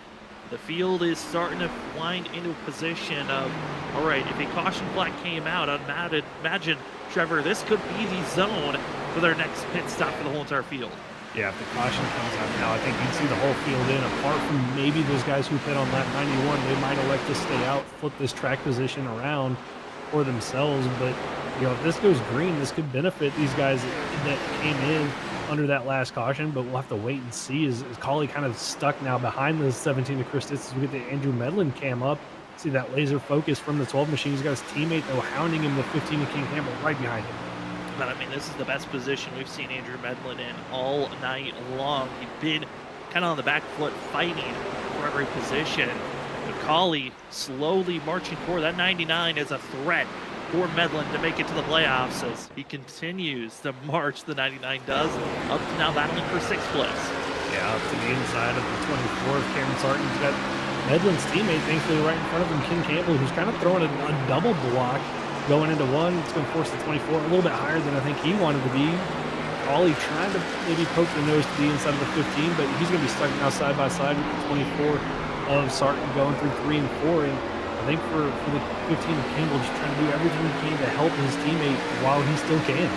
Still trying to fight defend. The big thing for Ken Campbell, he wants to hold back the 24 on the entry of the corner, but then drop down, hold back the 99, because Ken Campbell, he's got the oldest tires. He's got the toughest job. Cameron Sarton's got slightly fresher tires than Ken. Colley's got the freshest tires. That's why he's got to hold off the inside lane through the majority of the corner, trying to slow down that 99's momentum. Yeah, try to slow it down, and this is where Colley's got to be patient. Can't really afford to burn these tires up for himself as this battle still rages on. A little bit of a bump from the 99 to the 15. Campbell had a chance to get to the inside of his teammate, but elects not to. And for Sarton and Colley, they've got to be really frustrated behind this 15, and this has allowed the 17 of Stitz to catch up the 4 of Dalton Alexander on that same strategy as Brandon Colley also caught up to this pack, as these guys have just been stuck behind one another. Can't make any movement forward. They continue to stay side by side and nowhere to go. Top 3 are at least pulling away from everyone else. They've got no troubles. But from 4th on back, it's looking like a war with the fact that the 15, the 12, trying everything, but Ken Campbell might have just ran out of time, holding back that 24 on the outside. Yeah, there goes the 24 starting the outside. Stitz trying to do the same thing. Colley just stuck on the bottom, nowhere for him to go, as the conveyor belt is actually the bottom line, not the outside line. It's starting to get a little bit loose, though, hangs on to it. Stitz with another blink in and out here as they come out of turn number 4, and Colley really frustrated, stuck behind this 15 machine to see if he goes to the outside, maybe get around the 15 of Ken Campbell. Is Sarton going to look to go to the outside of the 12 of Andrew Medlin? This is the one thing that I've been kind of, in the back of my mind, kind of critical of. Watching Brandon Colley, he has always, with fresh tires, stayed to the bottom, and it gets to a point where you have the fresher tires, you've got the grip, throw it to the outside. Use those tires a little bit to make these passes, but continues to be stuck and trapped. Not able to make any moves until he moves up to the top side now, but he's given up so much track position now to Sarton and Stitz that it's kind of a lost cause for the 99 at this point. Yeah, gave up those 2 spots, but this is the battle that he needs based off of what we think might be the battle for points. This is where he needs to get by. He needs to get by this 12 machine, put some cars in between him and the 12 of Medlin, and going to get that pass done. Looks like Alexander able to get by the 15 of Ken Campbell, as the 2 teammates really struggling on that inside line on these older tires. The teammates for Fast Racing of Andrew Medlin, Ken Campbell, the tires just showing their wear and tear. 20 to a 25 lap difference, and it is hurting now. No longer can block and defend, and will stay completely racing hard up front as Brian McCann feeling no pressure from Zach Hall or John Dart, but it's still the battling between 4th, 5th, and everyone else behind on who could get that 5th place position and who can be making it into the playoffs is the major question. Is because Andrew Medlin, yes, he's in a place where he doesn't feel comfortable, but he cannot afford to just keep losing spots and positions. He's got to keep himself close in track position, because if a yellow flag comes out, he's gonna have to get fresh tires and figure out a way to fight and grab those positions back from the 99. Yeah, it's going to have to get those back, and just can't give up all the track position. Already got passed by Sarton, that of Alexander, the 26 of Travis Dart also got around him, and now they're going to have Cedric Hunter, Christopher Norris behind him. But I mean, again, Norris, a teammate to the 12 machine. It's going to be the question of Cedric Hunter. What's he going to do as he's to the inside of Christopher Norris? questions looming all around as the teammates are swapping back and forth. Zach Hall, Brian McCann out in their own world for first and second place. As we've got ourselves 75 laps to go, we're going to take our final commercial break of the night. When we come back, more racing action at Richmond for the Full Send Racing Series, the last race of the regular season, the Excessive Speed Racing Simracing 200 here at Richmond on Freaky Fast Broadcasting. We will be back right after this for more racing action here this evening. Racing isn't easy, but experiencing it is. iRacing puts you in the driver's seat with the industry's leading sim racing game. Drive on laser scan replicas of the greatest racing circuits from around the world. Go head-to-head against other drivers chosen by skill-based matchmaking to ensure competitive racing at every level. Compete across all your favorite series. In officially licensed cars, engineered to deliver the most accurate driving experience possible.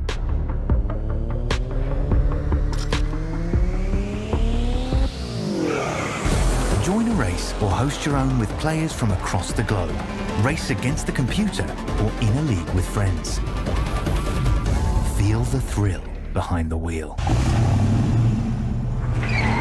Visit iRacing.com.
Basket can't defend. He's got the outside line for the second part, and he can't hold on. Going the long way around. We're going to be 3 wide for the lead as they all come to the line. Who is going to take it in the end? And here comes Lockwood. He's going to make the move to the outside. Quinn tries to force him off a little bit, but there he goes. It's going to be side by side through turn 1. Will he be able to cover him off? He does.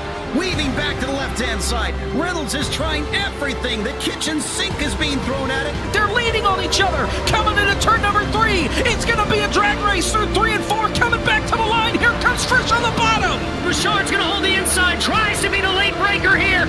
They're going to be side by side through the final chicane. They bang doors, but keep it clean. As they're still 4 wide on the run down into the back straightaway. Demerit's looking for a line as well. What is going on in Michigan? Novak into the fence. They're still beating and banging. Oh and to the line. He is much faster coming through there. Is there damage on Challenger? Abramitis is ahead. There's going to be a race to the line. Who is going to get it?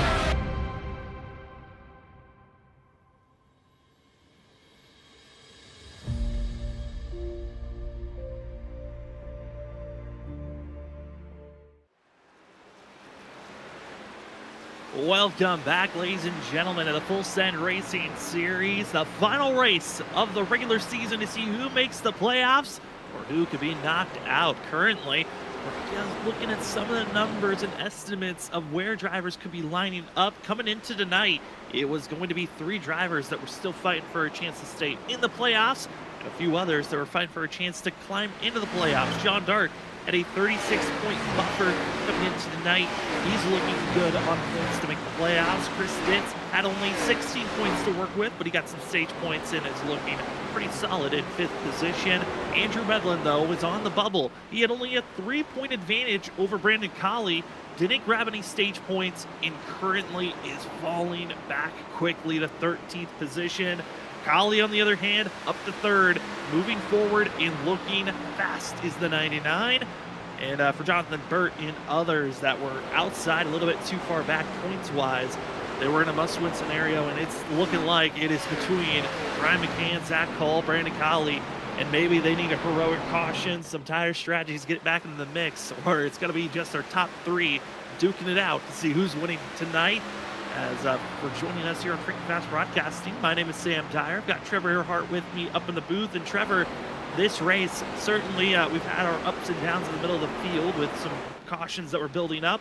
With Green Flag Racing right now, the question then looms, what is the fuel and tire strategy looking like? Yeah, that's going to be the real question. When does Brian McCain come down pit road? Hasn't pit since before the stage at lap 45. Everybody else has made a pit stop since then, so McCann on the oldest tires. But I got to say, looking at his lap times, running equal lap times to drivers that pit on lap 92. He's about a tenth slower than that of Brandon Collie, who's currently one of the quickest cars on track. But that 8 machine, even on these old tires, Sam, running great lap times. It looks like the 5 of John Dart going to come down pit road. John Dart had been out on track for 84 laps and now deciding to come into pit road. Also joining the 5 is going to be some other drivers over the radio saying they're going to be coming into pit road. That's Tony Brent and Brian McCann. No radio over that he's going to be entering pit road anytime soon. But with a driver that pitted about 84 laps ago, compared to McCann, who's been out there for now 96 laps on fuel and tires on this set, he's got to be feeling some type of pain in the fuel side of things. But tires-wise, like we said, this is incredible pace that the 8 still has in his tires. Yeah, like that 8 machine is on rails with the lap times he's running. Just ran a 23.82.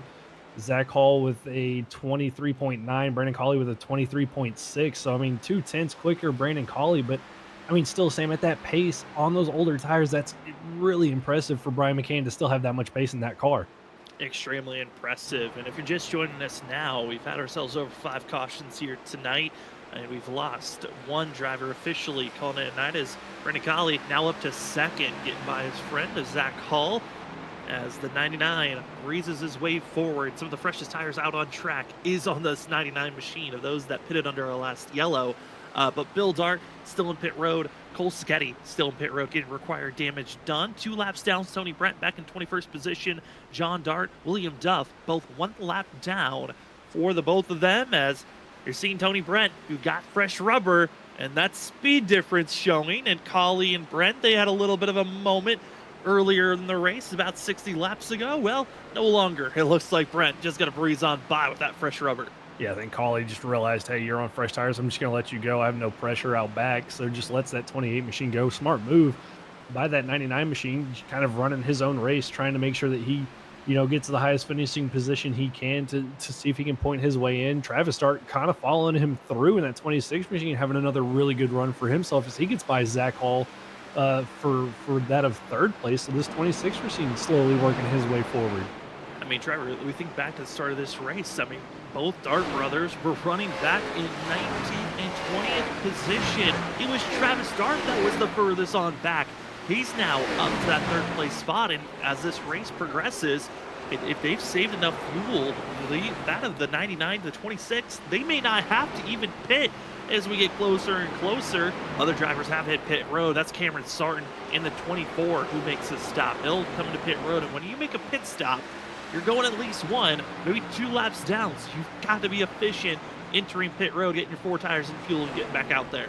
Yeah, got to be efficient, getting in, getting out. Can't afford any mistakes, and you don't want a caution to come out in the middle of your pit cycles. That could really just kind of ruin your race, get you trapped, like you said, 1 lap, maybe 2 laps down, depending on it, if that caution comes out, where you are on racetrack. But, they're going to have that tire advantage over these guys, and the question still looms. I mean, these guys that are pitting, Sam, pitted on lap 55, 62, in that range. McCann still, again, lap 45, and he's still staying out on track. And the big thing for McCann also is he had about 3 or 4 cautions that lined up to where he was saving fuel during those times. So the 8 machine had moments to save fuel just in case we got into a long run. So maybe he was thinking about, hey, there's a chance I can save enough fuel to put in the position, better spot at the end of the night. As looking at lap times for our top 2, McCann, Collie, Ollie's got a 1/10 faster time. And other drivers are on some fresh rubber moving forward. Ross Tatum, this 21 machine, he has been patient. He's been trapped behind drivers he would rather not be trapped behind.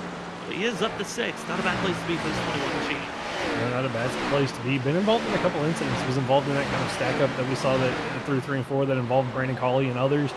Then got clipped by the 55 of Sam Siegel after an incident with Cedric Hunter and Jay Becker down the back straightaway. So the 21 having a really good recovery run for himself up to 6th, or back up to 6th position, trying to run down the 17 of Chris Stitz.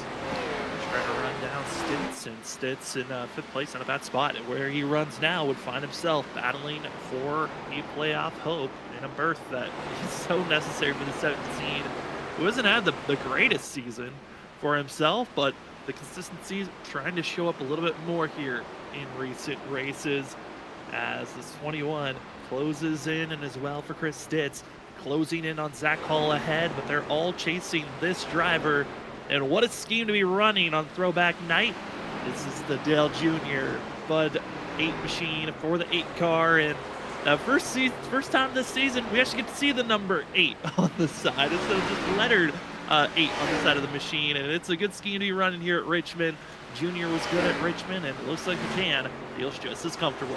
Feels just as comfortable, and what a fitting scheme for that 8 machine to go with as well. And yeah, it's a little bit weird seeing actual numbers on that car, not just letters down the side of it, but really good looking car. And you can see McCann just working the wheel nice and steady, a little bit of, left right correction through the exit of the corner, but I mean that's typical here at Richmond, but really just nice smooth entry and corner for this 8 machine. I mean, left, right, those corrections, small ones, is something that McCann has been working on even in real life racing. He's got a YouTube channel that he does karting on. I've been watched a couple of them earlier in the season, just get a sense and getting to know McCann. And this guy's quick. He's gotten a lot of real life knowledge that helps him in the sim world. And McCann's trying his best to advance forward to get his 6th win of the season. But he's got a little bit of traffic to get by. That's Alex Jones in the 45, and the 55, Sam Siegel is going to be in front of our lead. Yeah, a little bit of traffic that he's got to work through. Thankfully, he still has about a 3.5 second gap back to Brandon Colley, who's slowly been chipping away at it.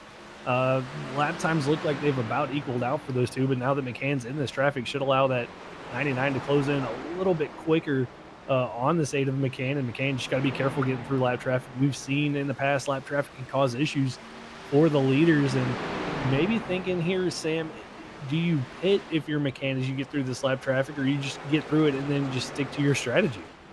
Well, it looks like Sam Siegel's just going to get out of the way for the 8 machine, and Alex Jones going to stay in line for now. Those two drivers are running 4th position, the 55 and the 45.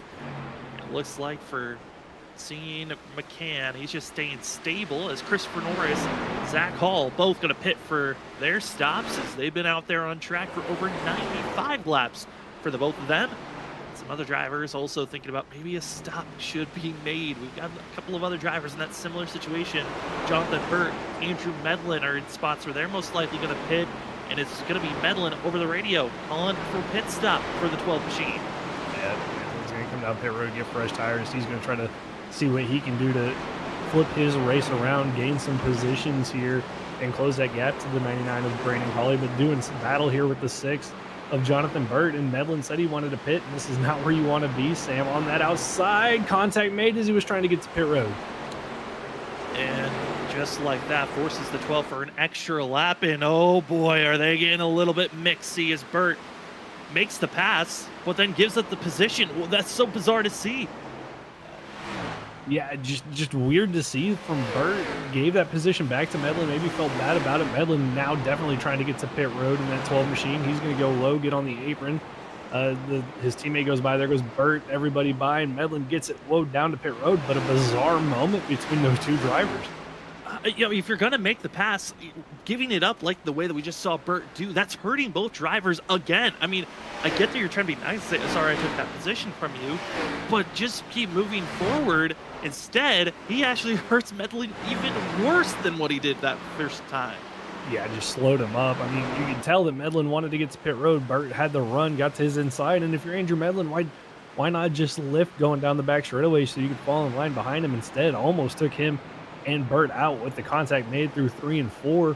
Finally gets it sorted out onto pit road, but precious time lost for that 12 machine. As more drivers, this is that critical time of the pit cycle. Half the field is still out on extremely old tires. The other about quarter of the field gonna be on freshest of tires that just pit.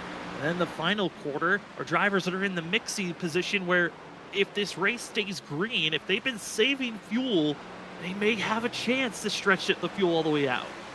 Yeah, the pit strategy here is going to be really important on how this all plays out. Will Cawley, Travis Dart, Ross Tatum, those guys that came in around lap 80 to 90, will they have enough fuel to make it to the end? When does our leader finally make his final pit stop? And then these guys that have made these pit stops, how much time can they gain on these fresher tires over the course of this run? I mean, we've already seen from McCann, I mean, held his own here on these extremely old tires compared to everybody else around him. So will there be that much of an advantage for these guys on these fresh tires to really close in on the people who elect to stay out?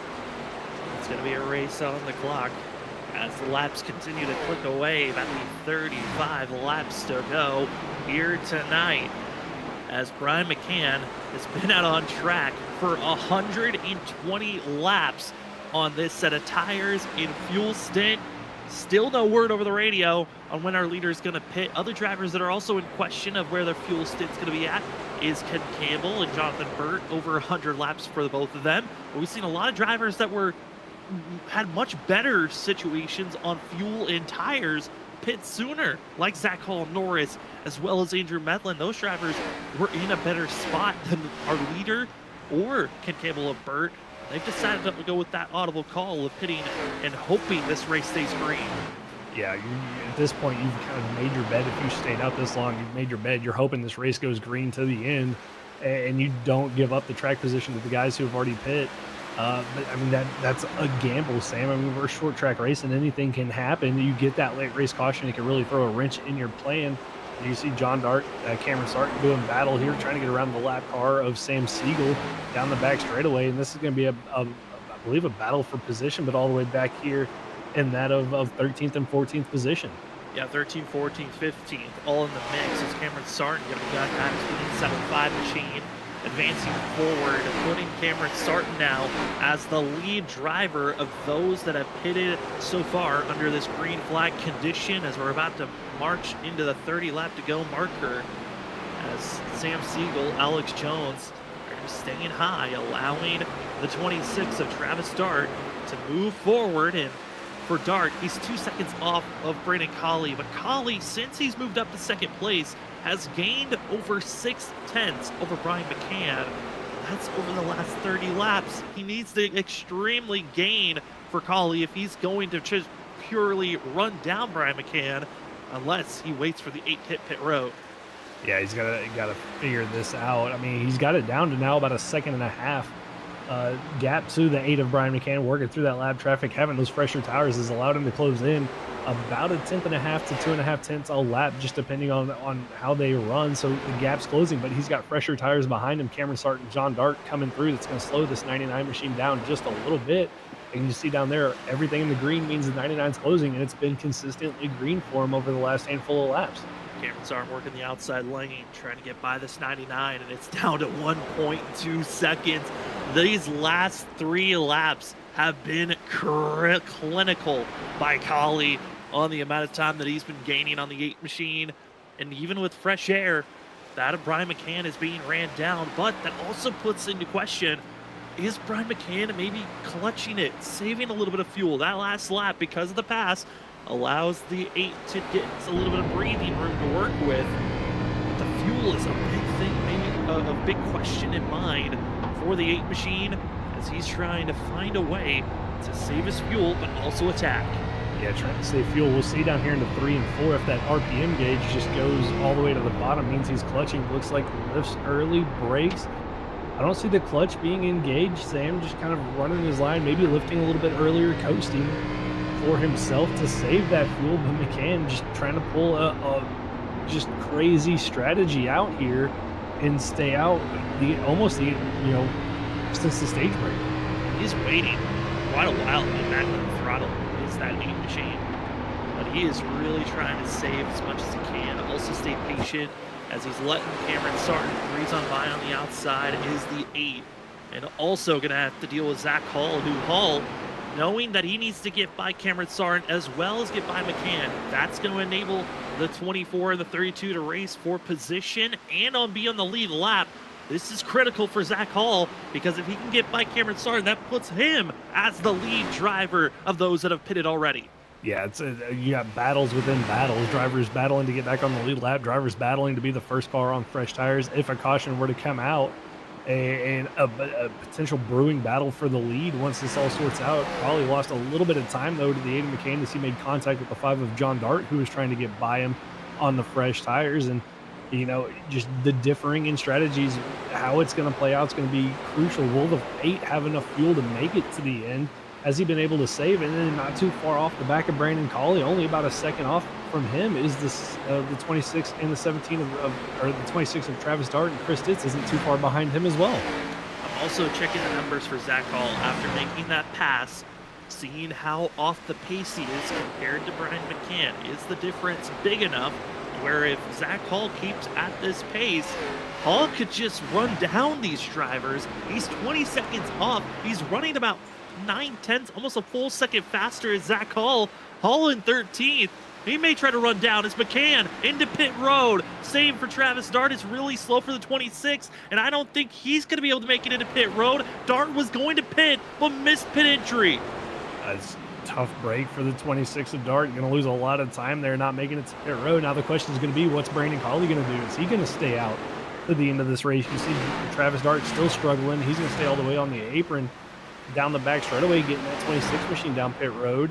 So now if you're Colley, Sam, do you stay out or do you come down pit road and potentially give up, you know, all the time that he's lost on these old tires compared to these new tires? I think at this point he's just got to stay out as long as he can. 21 laps to go. And for Brian McCann, he was out there for over 130 laps. Travis Dart now hits pit road for himself. Zach Hall is leading the drivers that have already hit pit road. He's in 10th place, under 18.5 seconds off of Colley. Last lap, Colley put down a 23.9 second time. Zach Hall, because of trying to make passes under traffic, that's hurting him on the catch-up, but he is still running about 4 to 5, almost, if he's in clean air, close to a full second faster than everyone else, is Zach Hall. Yeah, I mean, eventually I think they'll run down this 99 machine. 19.5 seconds to gap as he continues to pass cars. Just got by Ken Campbell. The saving grace for Brandon Colley, though, the 12 Andrew Medlin still stuck a lap down all the way back in that of, I believe, 16th position. Actually, I think he might be back on the lead lap, but all the way down in 16th position, 31 seconds behind him, and running similar lap times to that of Brandon Colley. So a little bit of a saving grace for him, and for that as well, now that Zach Hall's through this traffic. I mean, he's still going to have more cars to get through, but we're just going to have to wait and see. As you can see here, the 12 from Medlin going to battle with the 4 David Alexander, or Dalton Alexander. Dalton Alexander staying high. Third place runner is the 4 machine, as seen Andrew Medlin, 16th position. Driver he's trying to catch up to with the 77 William Duff. And for Medlin, again, loss of time. Had to stretch out an extra lap. He wanted to pit. That little bit of a hesitation hurt the 12 machine over a second in time, and probably even more than that as this race progressed forward. 16 laps to go for Brandon Colley. But does Colley have the fuel to make it to the end of this race? Chris Stintz also in a similar situation. The drivers that are currently still out on track, that are in our top 6 yet to pit, it is that of Cedric Hunter and Brandon Colley that are those that are in a practically a win-in-you're-in situation. Cedric Hunter is forced to be in a win-in-you're-in. Colley, if he finishes second, he would still be good to make it to the playoffs. Yeah, Colley, I think, based off of the kind of the stage points and the rough estimate, I think as long as he finishes a couple positions ahead of that of Medlin, should be good, but definitely wants to get that win, lock himself in. And right now, he's got, it looks like 17, 18 seconds back to Zach Hall and Cameron Sarton. And then, you know, depending on how this traffic goes, should be good. Look, Brian McCann coming up to get his lap back on this 99 machine. Travis Dart goes by. Here goes the 8 of McCann. So for Colley, I mean, coming to 13 laps to go, Sam just needs to kind of run at his own pace and hope this thing stays green. 14 laps to go. Zach Hall is 16 seconds back. He has really slowed down on catching up to Kali. As the 99 is just running his own pace, keeping himself in front of Chris Stitz. He's got around 6 seconds to work with. He wants to fall back to where the 17 is. And does he decide to just keep running here? He sees the madness behind, and running as aggressively as they can is the 8 machine of Brian McCann, who now slots himself into 11th as the 8 is the fastest driver out on track. But he doesn't have enough time to try to run down this 99. Needing a caution is McCann, unless Kali runs out of fuel. Yeah, I mean, based off the fuel, though, I mean, how long McCann went, Kali should be good on fuel to make it to the end of the race. The question is going to be, will this race stay green for the next 11 laps as he gets by Ken Campbell, puts the 15 machine 1 lap down. Looks like McCann gets by the 3 there of Ryan Lynch, as well as the 26 of Travis Dart. So McCann on a move to get back through the field. Next up in line for him is going to be Christopher Norris, Cameron Sarton, and Zach Hall, but he's about that of 2 seconds, 3 seconds behind Cameron Sarton, and about 4 seconds behind Zach Hall. 10 to go. Brian McCann, his window that he's looking for is catch up to the 32, be the first driver of those that have pitted. If he's in that slot and position, he's banking on everyone in the top 6 to run out of fuel, if that's even possible, as they've been trying to save fuel the best that they can. Cedric Hunter is in the worst spot right now. He's been out there for 616 laps, as he's going to be in position where he's questionable as Burt gets out of control. Sarton gets close to the outside wall. These drivers as well have to make sure they keep their cars straight, because the wear and tear with the drivers that have pitted, they are not caring about their tires. They're putting out the fastest laps that they can, and it's all go time with 9 laps to go. About to be 8 for that of the 99 of Brandon Colley. 8 laps to go, and I mean, like you said, everybody's driving as hard as they can, trying to get as many positions as they can on these tires, and that's where mistakes can happen. Colley with a little bit of a wiggle, the 11 of Tyler Thomas with a little bit of a wiggle as well, and you're just kind of holding your breath if you're Brandon Colley, hoping to not run into an issue, hoping an issue doesn't happen behind you as he works through this traffic. Zach Hall still about 16 seconds behind. The lap times not closing as quickly as that 32 would like it to be, as he ran a 23.7 his last lap. Colley with a 24.1, so still gaining time, but not as quickly as that 32 needs to be. No, but Zach Hall is about to be passed, because it's going to be the 8 machine of McCann, less than a second away from Zach Hall, and has been running almost a full second faster than Hall, and has been running just as similar as faster than the 99 of Colley. But Colley's been able to get by Tyler Thomas. That's a big pass for the 99. Now he just has to run smoothly for the next 6 laps, about to be 5 laps for the 99. As he continues to run forward, the pass for the lead driver of those that have pitted is about to make the transfer for the 8 machine to McCann, who dives down low, about to make the pass on Zach Hall on the entry turn 3. Yeah, McCann buys Zach Hall. Colley a little bit of lap track in front of him. It's going to be John Dart, Ryan Lynch. You see just up there in front a shot of the 99, but 5 to go, coming to 4 to go. Sammy's got a little bit of clean air before he catches that lap traffic, and with the pace that McCann's on, I don't think that the 8 machine's going to have enough time to get to the 99. Might not even get up to the 7 of Cedric, or might not even get up to the 4 of Dalton Alexander. No, I think he's going to stall out at maybe top 5 is the furthest he might be able to get to, but each pass has been super difficult for McCann. 4 laps to go for Brandon Colley. When you think back throughout the season, that 99 machine has had a lot of opportunities to get into victory lane. And tonight, could it be the redemption of Iowa? We think back to Iowa. Colley had a great chance to win at that race, got into an incident between himself and Ross Tatum.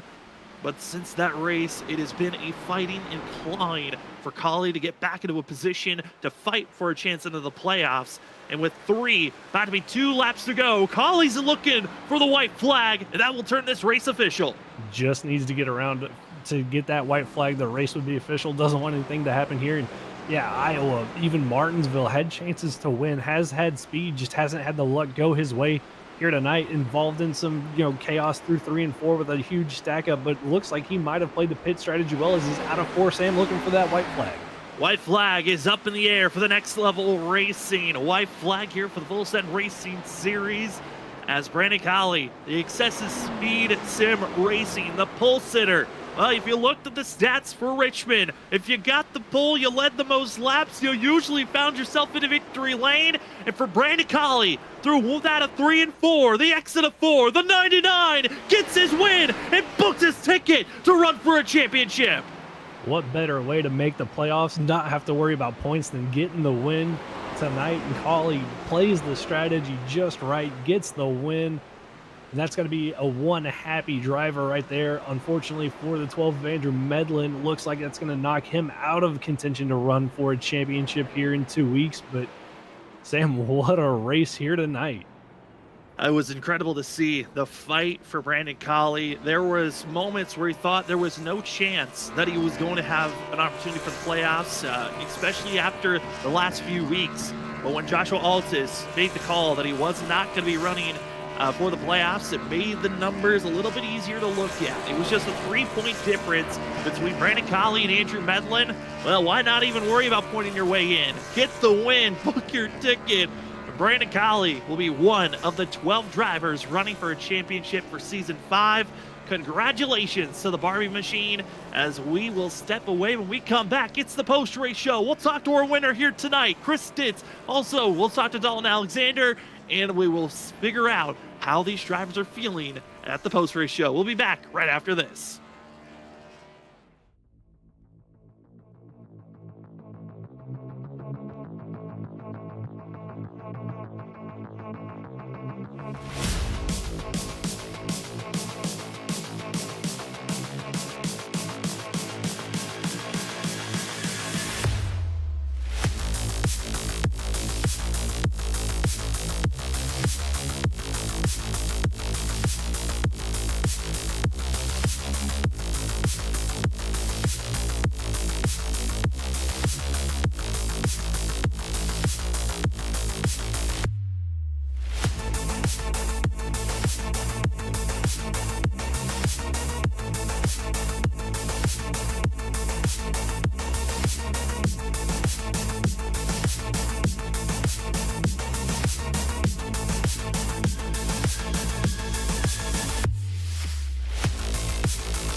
Welcome, ladies and gentlemen, to the post-race show for the Full Send Racing Series. Tonight was the conclusion of the regular season to find our 12 drivers that are going to battle for a championship. Well, one of them booked their ticket here tonight. He could have done it based off of points, but why not just lock it in with the win? We got the 99 machine of Brandon Colley.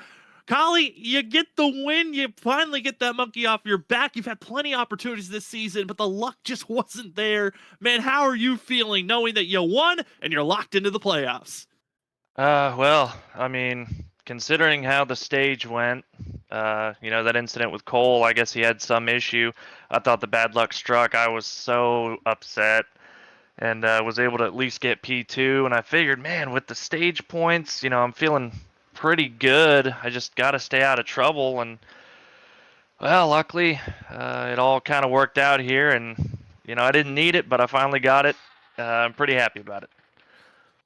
Coley, I'm sure the weight feels lifted, but I mean, walk us through the, Cole has that issue. You guys run over each other. You go to the back of the field. You kind of play the oddball strategy. I mean, what's going through your head there as you're trying to run down McCann, he pits, and then the last 20 or so laps of that race. I mean, we had the issue at the stage, and I was able to get up to second, and knew I had some damage. It seemed like a pretty hard hit, so I just decided, I'm gonna go get it checked out here, get a free caution, and I know I've got the pace to get back through. You're worried about maybe getting collected in some other stuff, and we very nearly did a couple times, but just kind of took it slow, and we got a caution about lap 90 or so, and I was like, well, 4 sets, if you split it 50 laps apiece, this is a little bit early, but I'll try something here, and maybe it'll work out for me. And about midway through the run, I realized that I was just a handful of laps good on fuel, and a lot of guys didn't pit with me. And I was like, man, please, if this goes green, I've got pretty good pace already. I feel like I could probably run McCann down, but everybody else is gonna have to pit. So if this thing stays green, I am in great shape, and luckily I didn't get that late yellow that could have threw a wrench in some things. Hey, it didn't come out. Your luck stuck here tonight. Congratulations on that win. Now that you're locked into the playoffs, we got the Roval and Nashville Super Speedway going to be the first 2 races of this round. How much do you feel like having this week off before the playoffs is going to help you get prepared for the playoffs? Well, I mean, it gives me a little bit of extra time to kind of talk with some of my teammates that are really good at road courses, but especially really good at the Roval on some tips that they're willing to share. There's a couple of them that I'm going to be fighting with for points in here, so they're not going to want to share everything with me, but just a little bit of time to prepare for what is probably going to be a really difficult track. It's not one of my favorite road courses, so I'm just going to kind of hope to have an uneventful race and see where we end up, and look forward to Nashville. I feel really confident there, so just happy to be in. Well, it was an awesome race to call for you, Kali. Congratulations on this win. Before we let you go, the floor is now yours for any shout-outs. First, I have to thank you guys at Freaky Pest Broadcasting, Sam, Trevor, Robert. Awesome job every week. I'm really going to be excited to go back and watch this one, the ups and downs that I had here. I got to thank my mom. She's not here tonight, but checking out virtually every race that I run and rooting me on and talking to me afterward. Got to thank my teammates over at Category 5 Esports, Zach Hall, Cedric Hunter, Brian Johnson, Nick Crawford, Steven Stimpian, Larry Yingling. There's a lot of us. These guys push me every week to get better and share what little insight they have that could possibly help. And it clearly worked tonight, so thank you guys. I got to thank Roasted Gems Coffee. If you guys want to get some great coffee, I know Robert loves their coffee. Use code Coffee with Collie and save yourself some money on your next purchase. Well, that will be the 99 machine of Brandon Colley. The luck hadn't been there for past races, but the clutch factor clutched in tonight. Congratulations on this win, and good luck in the playoffs starting in 2 weeks. All right, thank you guys. See you in 2 weeks. Well, that will be the 99 machine for Victory Lane as we move into second place. We talked to the 17 of Chris Stitz, who, looking at the points and who have been told unofficially, it looks like the 17 is going to be making it into the playoffs. Chris, congratulations on second. Man, how are you feeling after tonight's race? It looked kind of rocky at moments, but overall, you found yourself with a second place finish. I think that's the most wild night I've had on iRacing in a while. That was, I mean, I didn't think I had any chance on the points there. That's awesome. I made it. I figured just by how much I beat Medlin out by, but shit. I mean, it's a good season. You make it into the playoffs. You get a week off, though, and we go to the Roval in Nashville Super Speedway. How are you feeling about the first 2 rounds coming up and having that week to prepare for the Roval? I'm feeling pretty good about the Roval in Nashville. Roval, not one of my strongest road courses, but definitely something I'm gonna be able to work on with all the time I have. And then Nashville, that's one of my better tracks, so hopefully I'll be able to perform there and get into the next round and continue to go on from there. But yeah, that was wild night, to say It the least. certainly was. Well, Chris, congratulations on second. And before we let you go, the floor is now yours for any shout outs. First of all, thank Cole Sacchetti for making me the scheme tonight. It was a Dale Jr. throwback, 2009 Mountain Dew, and wanted to go graphics. And thank you to the league, Travis, John, and all the admins that run it. Great job week in, week out. Uh, really glad to be a part of it. And you guys up in the booth, thank you for everything you do. Thank you for just being here to run the season along with us, because I mean, I wouldn't rather any other way. Well, thank you for giving us a great show to cover. That's going to be second place finisher Chris Stitz with a second place finish. Congratulations and good luck in the playoffs here in 2 weeks. Thank you guys. Have a good one. As we go from second place, we head down to third place where we find ourselves with a fill-in driver in the 4 machine, Dalton Alexander. Dalton, congratulations on third place. How are you feeling being a fill-in driver? I know you've been racing part-time for most of the season, but here at Richmond, you ran well and find yourself with third. How are you feeling? I'm feeling good. There have been kind of ups and downs this season, racing part-time. Of course, it's kind of, you don't get the full, I guess, experience, for lack of a better word, of driving around all these guys. So ran into some bad luck early, had some bad luck, and then, took a step back away for a month or so, and came back kind of re-energized, and I knew Richmond I was confident with, and as long as I stayed smooth, and fortunately, pit right before the last 100-lap green flag run, so that's what really sold it. I mean, Dalton, a great run for you tonight, and like you said, you had the ups and downs as the fill-in driver and being part-time. We've seen you have speed and run into bad luck. I mean, what are you looking to take away, going into the last handful of races of the season and potentially into next season? Yeah, I think I just need more days like today, quiet and just be calm, be smooth, and I think I've got planning on 3 more races for this season, and going to be splitting time in the 4 car with Noah, our teammate. And really, what I'm going to be looking for is, not anything flashy, just be there, and then trust that if I'm smooth and if I'm confident and I'm do what I need to do, then the finishes will come like they did today. It was a solid finish for yourself, Dalton. And before we let you go, the floor is now yours for any shout-outs. Yeah, of course, the whole Texas Speed team, Tyler, Noah. Let's see, they're going to kill me if I forget somebody. Tony, Jonathan, and David. Unfortunately, his work schedule changed, and he's going to be missing. So he missed today, but great group of guys that I'm running with, and they believed in me, and we believe in each other. So Tony Brent's in the playoffs, and we're ready to support him and cheer him on the rest of the way and build some momentum for next season. Well, we hope for the best of luck for the team. Congratulations on third. That's going to be the 4 machine of Dalton Alexander. Congratulations and good luck the next time you're out there in the 4. Thanks, guys. Go Rangers. As that will be the 4 machine fill-in driver Dalton Alexander for David McConnell, who wasn't able to race here tonight. That's going to be your top 3 drivers, and we have unofficially been given, they're still trying to calculate officially what the numbers are, but they believe that the numbers are going to be slotted in the 12 drivers running in for the playoffs.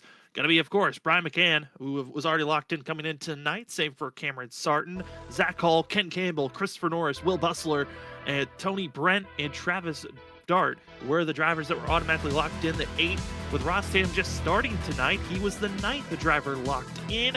3 drivers entered with the possibility of being knocked out, but staying in. John Dark, Chris Stitz, enough points to stay inside of our top 12. And Brandon Colley, with his win and positioning on track, he will bump out Andrew Medlin from the playoffs. That is your 12 driver field for the season 5 championship. And Trevor, looking at that list, this is a strong competitive group of drivers for this season. I'm excited for the playoffs in 2 weeks.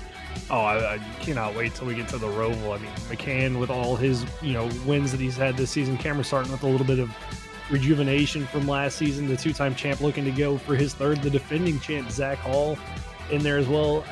Campbell, Norris, Brandon Colley with the win. The Dart brothers have looked strong. I mean, this is going to be a really great battle for this championship going forward. Yeah, we got all 3 past champions in the playoffs. Could we find ourselves with a 4th different champion? Certainly should be a good playoffs, but let's first get cleaned up with tonight's race as we take a look unofficially at our results here tonight. It's going to be Brandon Colley taking the top of the board, locking himself into the playoffs with Chris Stitz in 2nd, Dalton Alexander filling in 3rd, Ross Tatum 4th. 5th is where Brian McCann, who looks so good this evening, will fall down to 6th. 7th goes to Will Bustler, Zach Hall in 8th. 9th is Cameron Sarnick. For that of Christopher Norris, finishing out our top 10. Now further on down through the field, you got Ken Campbell down there in 13th. Andrew Medlin, who just missed out on making the playoffs, down in 15th. William Duff with a really solid run for himself in 16th. You go further on down the field, I mean, you see Tony Brent down there, Sam Siegel at 18th and 19th. Travis Dart, with the late pit stop, not able to recover down there in 20th. Alex Jones down there as well. And then Cole Sketty, Bill Dart, Jay Becker, all having issues tonight. Going to round out the 24-car field. 24 cars entered, and this season has been a good one. Regular season is now done and concluded, as we will be back again in 2 weeks. Next week, we're off for Halloween, the Full Send Racing Series. It's the Roval in Nashville Super Speedway that will be the next destination for the field on how they're going to attack for the first round of the playoffs, as 4 drivers will be knocked out after that round. But if you would like to see playoff racing already in full swing, well, tomorrow night is the place to start. WSSR, the Cup Series, is concluding, as tomorrow night those drivers head to Chicagoland to figure out who's taking the Season 7 championship for the WSSR Roasted Gems Cup Series. Benjamin Nelson looks like the odds-on favorite, but you never know what could happen at these mile-and-a-halves. Then if you want to watch even more playoff racing action, well, that's where you go over to Thursday night. Stars and Stripes, they're heading to Charlotte. How will the Gen 4s react at that course? You'll have to find out. Trevor, it's been an honor to be up in the booth with you for the regular season. I know I'll be missing for the first race in the first round, but man, cannot wait for the rest of the playoffs moving forward. What are your thoughts, though, with the conclusion of the regular season? Okay, it's been a great regular season. I mean, you think back to Daytona with the photo finish and all the craziness and the great finishes we've had since then. Now we're getting to the playoffs with the 12 of the best drivers in the league. And you're going to have drivers on the outside looking in that are going to be hungry for getting wins. That of Andrew Medlin, Cedric Hunter, drivers that have been fast, Jonathan Burt, they're going to be wanting to get wins, prove that they deserve to make it to the playoffs. It's going to be crazy, especially starting it off with the road course. And it's going to be a little sad that you're not going to be there, Sam, but you'll be back for Nashville, and we'll get it kicked off at the Roval for you, and hopefully have a great, exciting battle there. I'll be on vacation, but I know I'll be checking out and seeing how the race is going for these drivers. It's going to be in 2 weeks, but if you'd like to see even more racing action, again, tomorrow night. But for this evening, thank you for joining with us. For myself, Sam Dyer, for Trevor Earhart, Robert Moyer Jr., and everyone else here at Freaky Fast Broadcasting, thank you so much for joining with us on your Tuesday night. Next race tomorrow, WSSR. Who's being crowned the Season 7 championship? You'll have to find out on our next Freaky Fast broadcast.